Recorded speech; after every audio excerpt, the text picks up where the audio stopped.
Around the World in 80 Days by Jules Verne, Chapter 1, in which Phileas Fogg and Passepartout accept each other. One is master, the other is man.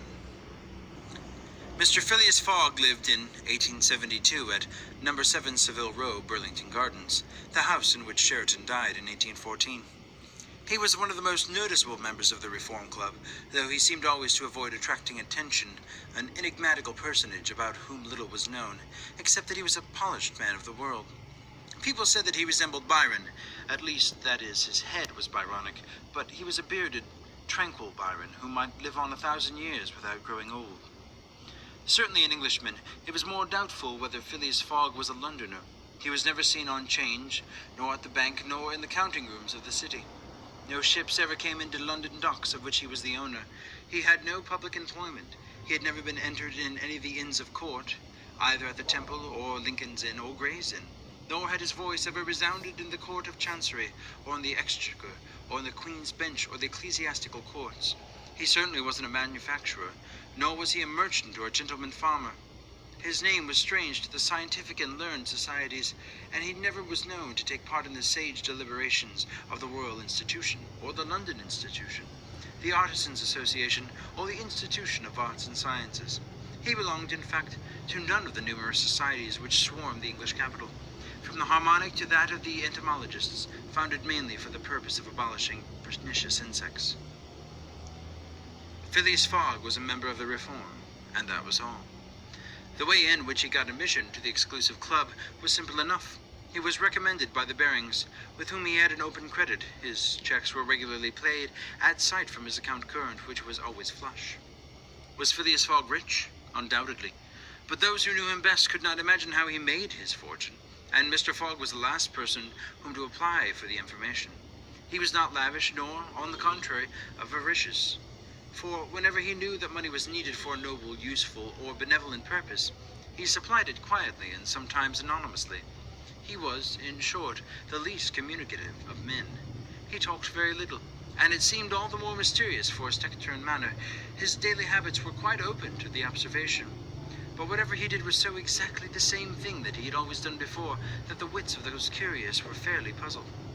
Had he traveled? It was likely, for no one seemed to know the world more familiarly. There was no spot so secluded that he did not have appeared to have an intimate acquaintance with it.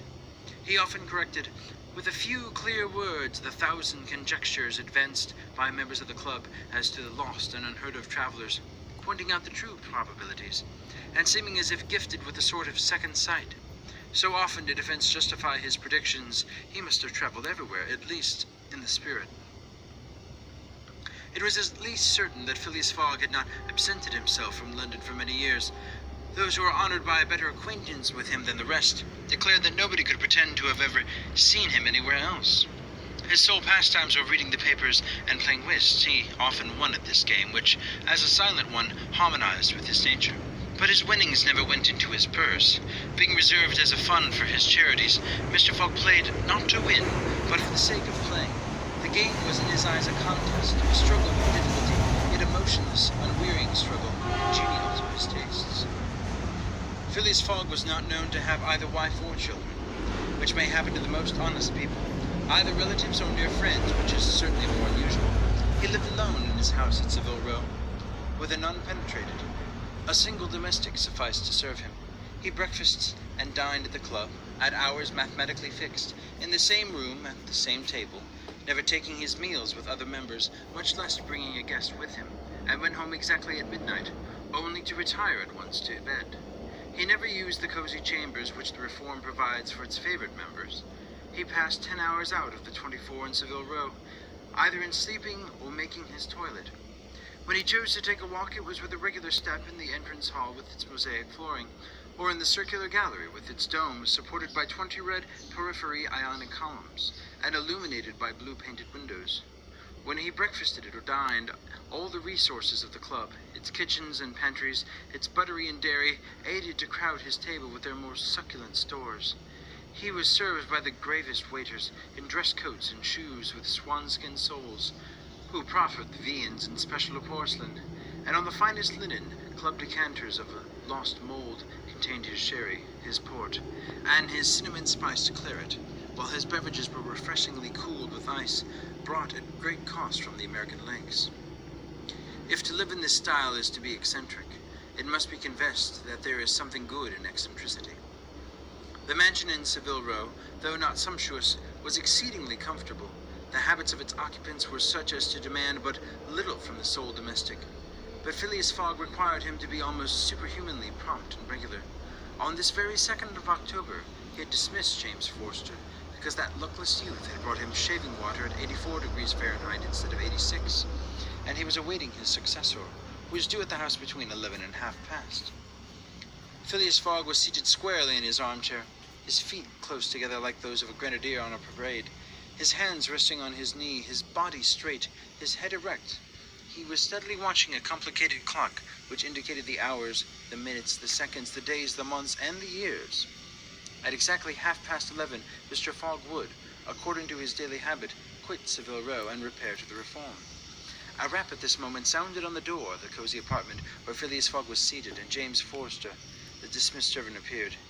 "The new servant," said he. A young man of 30 advanced and bowed. "You are a Frenchman, I believe?"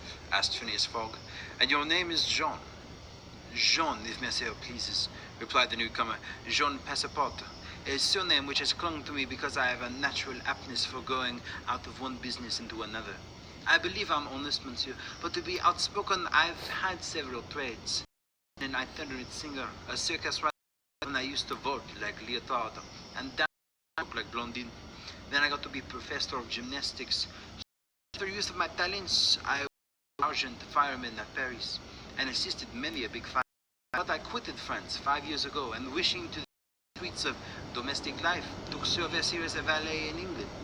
Finding myself out of place, and hearing that Monsieur Phileas Fogg was the most exact and settled gentleman in the United Kingdom, I have come to Monsieur in the hope of living with him a tranquil life, and forgetting even the name of Passepartout." "Passepartout suits me," responded Mr. Fogg. "You are well recommended to me. I hear a good report of you. You know my conditions?" "Yes, monsieur." "Good. What time is it?" 22 minutes after 11, returned Passepartout, drawing an enormous silver watch from the depths of his pocket.